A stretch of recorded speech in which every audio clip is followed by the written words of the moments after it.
Hello, everyone, and welcome to the Ag Innovation News Podcast, presented by the Agricultural Utilization Research Institute of Minnesota. I'm Dan Skogan, Director of Government and Industry Relations for AURI.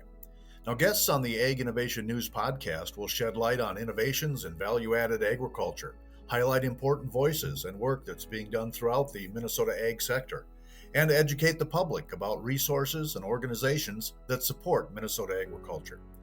For the past 2 decades, AURI has recognized a Minnesota company or an entrepreneur each year for its innovation and contributions to value-added agriculture through the Ag Innovator of the Year Award.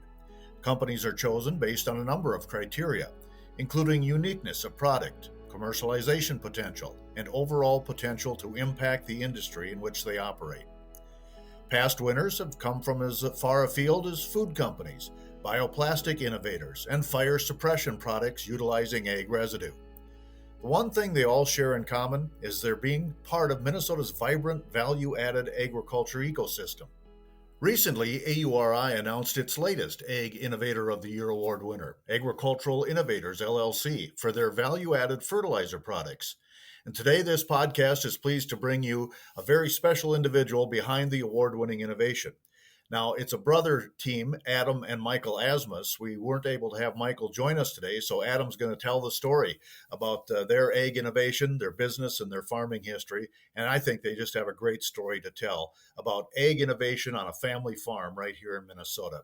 Adam, welcome to the program. And let's just start at the beginning to kind of give the audience a little bit of a understanding of where Asmus Farms came from and where they've been from the beginning. How did your family get into farming?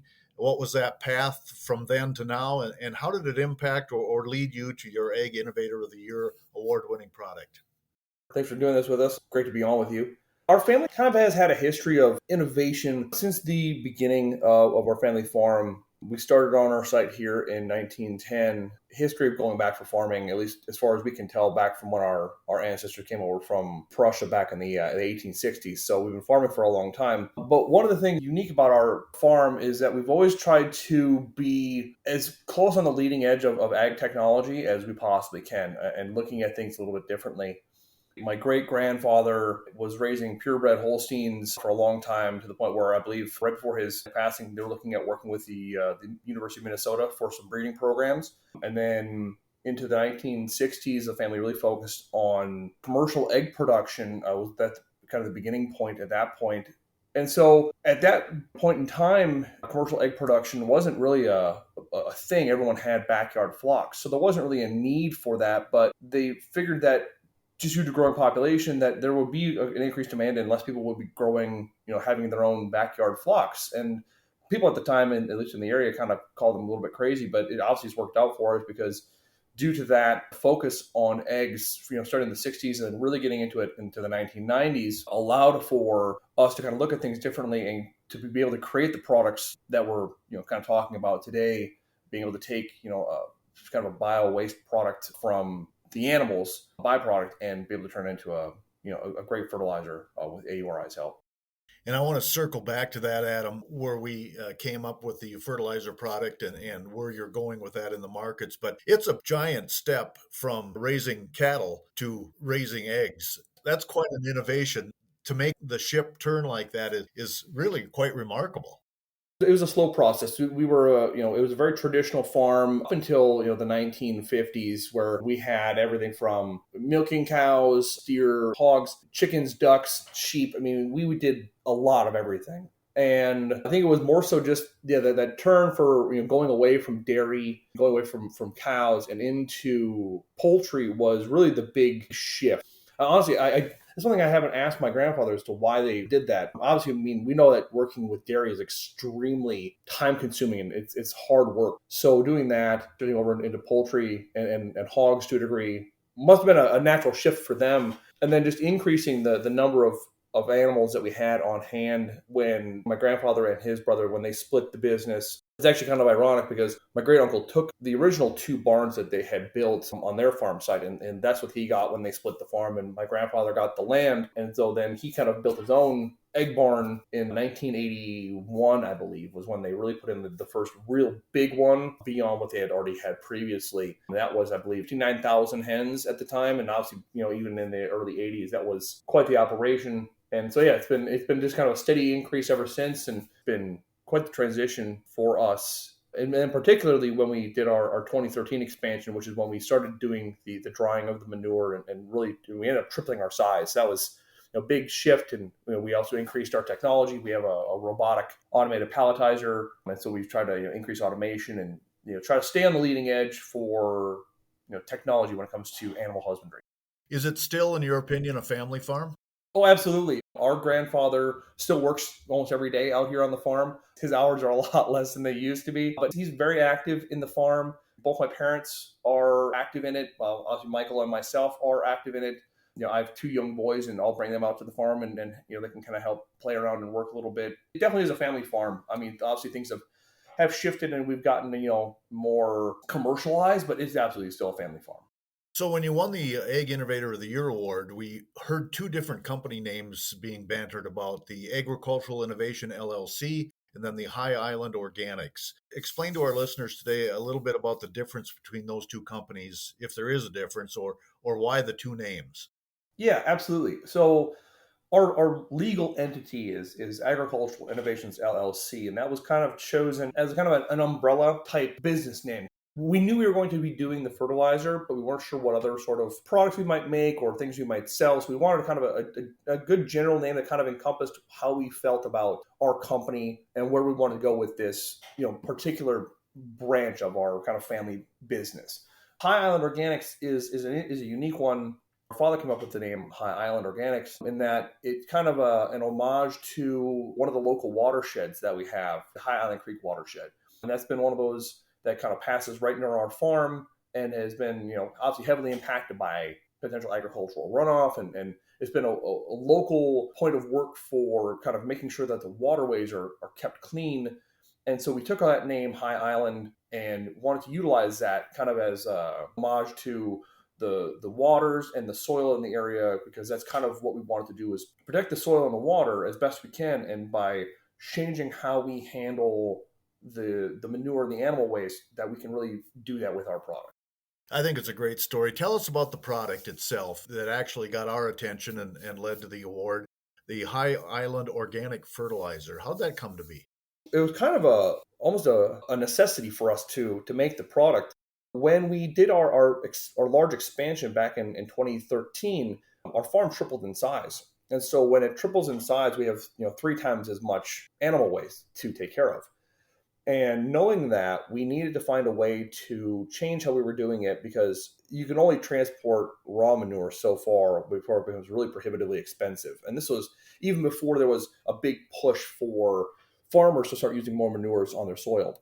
So we needed to find a way to handle that manure. And one thing that we had discussed with the people that we bought our equipment from was a drying process. So we were able to buy a sort of dryer to take some of the manure from being between 50 and 65% moisture typically, and bring it down to about 15% moisture, just by using natural barn air and heat that the birds themselves put off, because we don't add any supplemental heat into our barns. They're naturally heated by the bird's own body.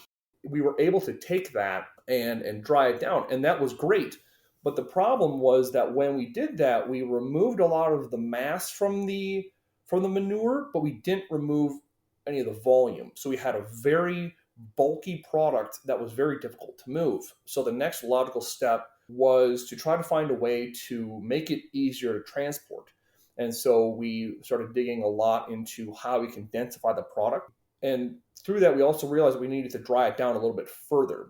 And we were able to do that by finding a kind of a proprietary process that we utilize that essentially almost pasteurizes the manure product, using a combination of a biomass heater and some water jacketed tubes. And we're able to utilize that to further dry, and then turn that then into the manure pellet that we sell to customers. And that was kind of the main process that we needed to do, because otherwise, if we're trying to sell a product that we can't really transport easily, it makes it very difficult for customers to use. And that's where AURI got involved. Is that right? They played a role in not only getting you a nutritional analysis or a fertilizer analysis, but also in helping to densify and prepare the product. Oh, absolutely. It would have been very, very difficult for our entire project to get off the ground without AURI's assistance. Not only did we get to meet a lot of the guys in the co-products lab, like Alan over there in Wasika, and get them to actually make sure that the product was actually going to do what we thought it was going to do and be able to pellet well. But also, yeah, the nutritional analysis, and then kind of further down some other blends that we've been able to come up with and utilize.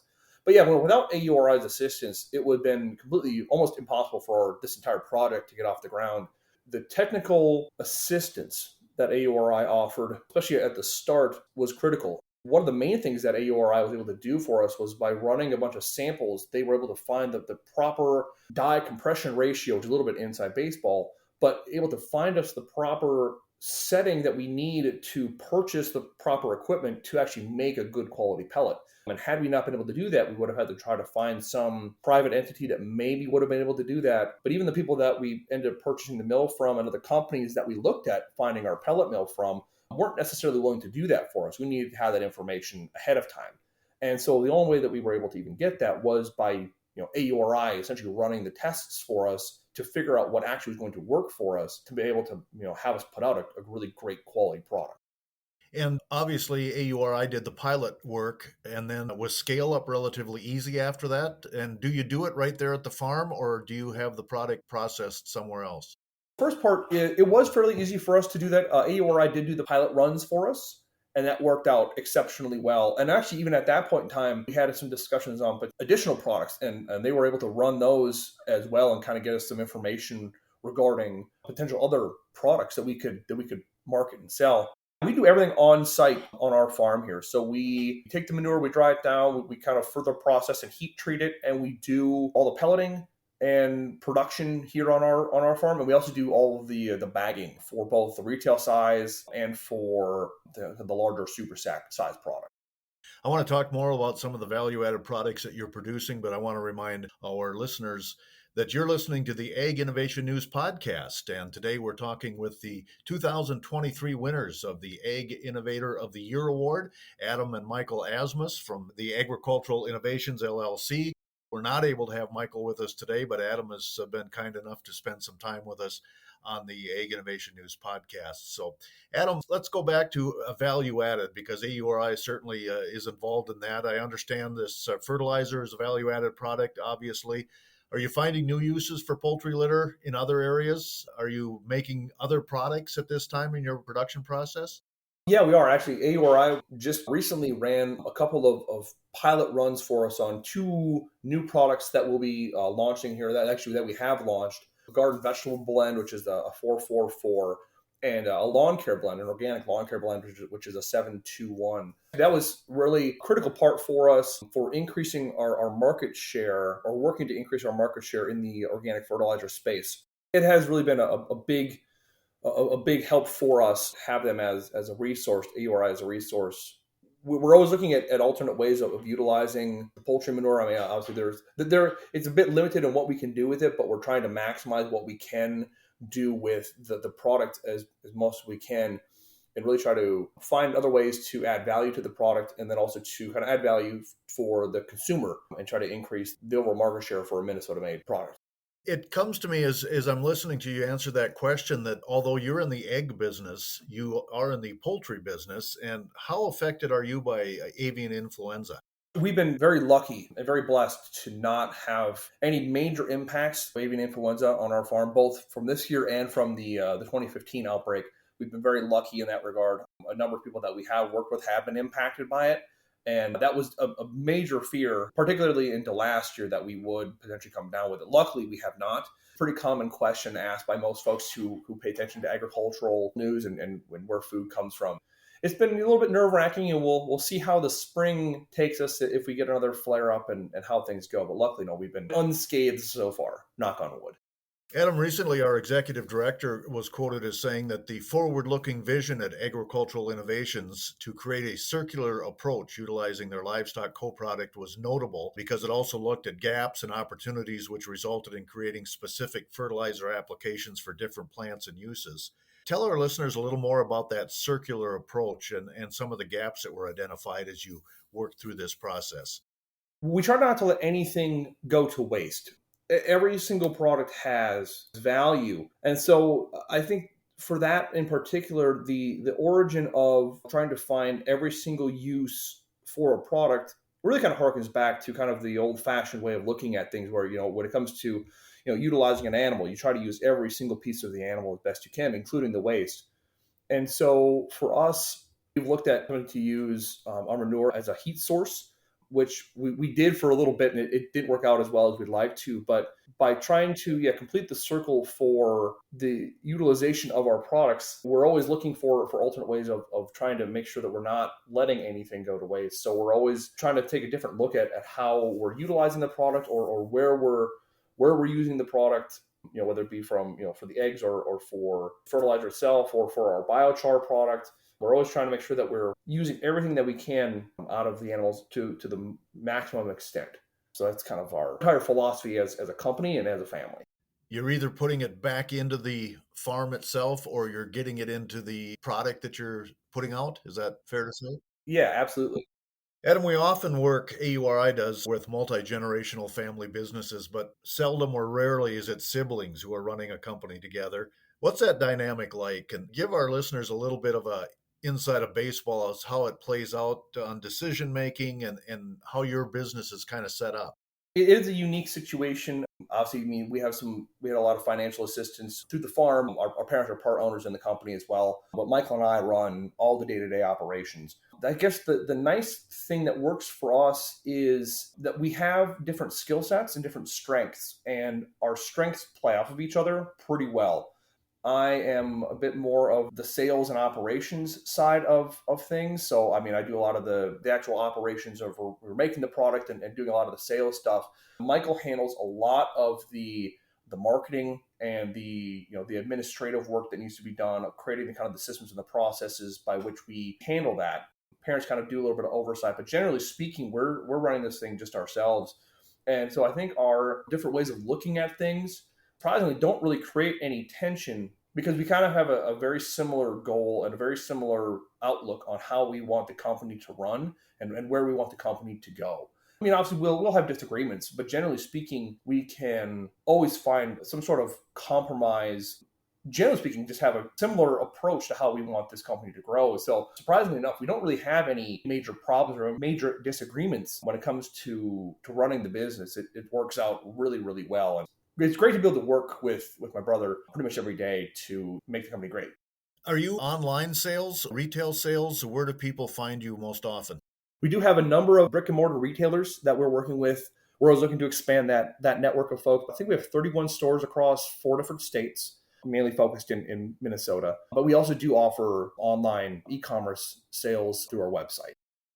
Oftentimes we have entrepreneurs or innovators who listen to our podcast to try to get some nuggets that they can use to move their next big thing forward. What kind of advice could you give somebody who isn't there yet but is hoping to go down a similar path that you went down? I think this was one of the most challenging ones because I don't necessarily feel comfortable offering advice because we're still we're still learning. I don't feel like I'm an expert in any way, shape, or form. But I would have to say the biggest thing is, I guess, is to try to go in and try to know your market as best you can. Try to understand what you're doing and understand what your values and goals are. To know where you want to be, what you want to aim for. I know it's kind of boilerplate, but I mean, I guess that would be kind of my advice. Just try to know your market as best you can. Dig into it. Find out who your competitors might be. Talk to people that are working in this space that you're working in, and ask a lot of questions. And don't be afraid to feel like you're asking a dumb question, because a lot of times, particularly if you talk to somebody who's already in the space or in a similar space, asking some of these really basic questions can really open up a conversation in which those really true nuggets of wisdom can fall right out, and you can utilize them. Adam, is there something in your business or your business model that keeps you up at night yet? What do you worry about? Usually, my big concern every year is always just making sure that we have enough product for the customers who have purchased the stuff. That's always my main thing, just making sure that we have all of our bases covered when it comes to making sure that that we haven't overpromised and then underdelivered. That's my main thing, and we always make sure that we do that. And if for some reason we can't, we always make sure we're open in communication. But that's always that's my only thing, making sure that we can put out a really great product and get it to the people that need it and want it. That's really the only thing that really keeps me up on occasion. And then I don't know if you can share anything that's coming down the pike yet, but what's the next big thing that we're going to see out of Agricultural Innovations LLC? Yeah, so like I had mentioned earlier, we launched two new retail products this year: a garden veg blend and a lawn care blend. So those are the two new ones. We only had two products prior to that. We had our 432 all-purpose that was very successful, and our biochar. We're always looking at. We have a couple of other products, a potential compost booster that we're looking at potentially running, some other sort of fertilizer blends as well that we're looking at trying to put out, working with AURI on getting those kind of nailed down for potential ratios and how we would build those. We've had some conversations regarding potential carbon offset credits with our biochar. So that's another thing that we're looking at, potential business opportunity, and a couple of things we have a little bit under wraps yet. But we're always trying to find new ways and new angles of looking at it. For someone not familiar with biochar, what's the purpose? So biochar typically is used as a soil amendment, and it's created through a process known as pyrolysis, which is combustion under very low temperatures. It's essentially the same process that they use to make charcoal. And so through our process of heat treatment, the biomass burner that we have utilizes post-consumer wood pellets as a fuel source. And so what we're able to do is take those post-consumer wood pellets and created from a factory that does pallet repair. And so they turn them into wood pellets for home heat. And we're able to take those and use some of the energy in those to heat, treat, and essentially pasteurize the manure product before it goes in and gets pelletized. But then the leftover byproduct is a very high carbon kind of granular product that's used for, especially for sandy soils. It works really, really well for holding on to nutrients. It's exceptionally porous. It almost works like a condominium for soil microbes, which we're learning more and more how important those are. And also there's been discussion about whether or not that product can actually sequester CO2 in the atmosphere. And so that's been the next kind of stage on biochar production, is basically creating biomass that can trap CO2 and help the issues with the climate. So that's kind of the next phase. So it's great for helping build up soil, holding on to nutrients and water, helping the soil microbes, and also for helping the atmosphere and the environment. Probably the best explanation I've heard of biochar, Adam. You did a nice job with that one. Let's wrap it up, giving you the final word there in case listeners want to learn more about your company or purchase some of your products. Where's the best place to find you? The best place to find us is online at highislandorganics.com. They can purchase all of our products online there, or we have a little find a retailer button, I think in the upper right-hand corner of the website. If you want to go and support a local business that's picked up our product, that'd be great too. Adam Asmus, thanks so much for your time today and good luck in the future. Thank you. We've been visiting with Adam Asmus from Agricultural Innovations LLC. The 2023 Ag Innovators of the Year is awarded by AURI. We want to thank them for joining us today, and thank you for listening to the Ag Innovation News Podcast, presented by the Agricultural Utilization Research Institute of Minnesota. Thanks to our podcast crew, Eric Evans, the AURI Director of Communications, and Lisa Martinez, AURI Communications Coordinator and Editor of this production. To learn more about AURI, go to auri.org.